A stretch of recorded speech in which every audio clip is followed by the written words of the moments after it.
What's up, guys? South Florida Bourbon Guy here with another daily bit from the barrel. Today, I'm going to answer a question from Christian A. out in Parkland. Again, thanks, Christian, for following the page. He asked me the other day, he's like, I'm new, I'm basically new to bourbon. How do you taste it? So I'm going to give you my Reader's Digest version on it. There are so many awesome videos out there. Highly recommend you check out Fred Minnick's How to Taste Like a Pro. He's probably one of the best videos I've watched.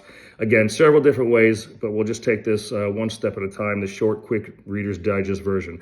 I use what's called a Glencairn glass. Every time I taste a bourbon for the first time, I'd like to try it neat. That means basically with no water, no ice, just as is. The thing about this glass that I like is you notice that there's a neck, and that kind of pushes all of the smell, all of the aromas, everything I'm tasting up into my nose and into my mouth. I kind of like to always swirl my bourbon, and I'm doing a couple things here. If I hold it up in the light, I'm looking for the color. The darker the color, typically the longer it's been sitting in the barrel. I'm also looking for what's called whiskey or bourbon legs, and all it is it's kind of the viscosity of the liquid, right? It's the droplets that are down the side of the glass. The faster the droplets are moving like this one, usually the lower the proof. This is, Buffalo Trace. It's only got 90 proof or so. So those are the buffalo legs. The third thing I'd like to do is I'm gonna smell it two different ways here. I like to nose the glass by basically putting my nose over it with my mouth closed. And then I like to open up my mouth and do the same thing. Completely different aromas that I'm getting. I'm getting some molasses, some vanilla, some honey in there. It's pretty sweet. That's, again, everybody's palate's different. Next, I'm going to take a small little sip. When I say small little sip, pretend like this was a really hot drink, but we didn't know how hot it was. So we want to take a really small sip. We just want to get it on our palate just to taste a little bit. Okay, now I can taste a little bit of what I just smelled a few minutes ago.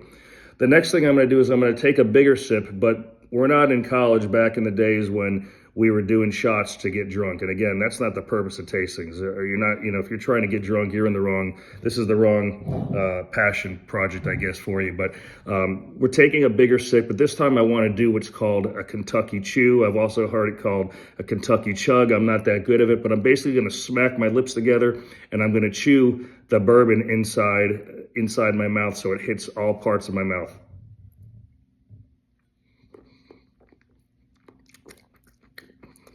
Yep, sounds obnoxious. It is a little obnoxious, but now I can taste the bourbon. I let it hit the top of my mouth, the bottom, the sides. And what I'm basically trying to do is I'm trying to see if I taste what I just smelled a couple of seconds ago. Now, the last part, which is not, it's not the most, I guess, the sexiest part of the tasting, and Fred will mention this in his video, is the finish. And I'm just in my kind of the back of my mind, and again I learned this from Fred Minnick, so this wasn't mine, but I'm going to share it with you. I'm counting down in my head what the finish is like. How long is that bourbon staying in my mouth? This one's got pretty medium finish. It's pretty good. There's no burn. It's pretty easy tasting. Again, Buffalo Trace, you can put this in an old fashioned. You can sip it, you can put it on ice, you can drink it neat. At the end of the day, and I learned this from a tour guide at Buffalo Trace, the way that you like to drink your bourbon is the perfect way, right? Anybody that tells you differently, in my opinion, they just need to get their ego checked. If you like to drink it with water, if you like to drink it with a piece of ice, if you like to drink it neat, that's however you like to drink it. That's awesome, right? This is your experience. The last thing I'll show you is I have a little dropper here, and people will tell you that when you add a couple of drops, even just a couple of drops of water to your bourbon, what that does, if I let it sit there for a few minutes, it really opens up that bourbon and you get just different aromas. You'll get a completely different taste within a matter of a minute or two. But anyways, hope that helped. I know the video is a little bit longer this time. It's tough to do a tasting in under a minute and a half, but South Florida Bourbon Guy with another daily bit from the barrel. Thanks for following. Have a great day.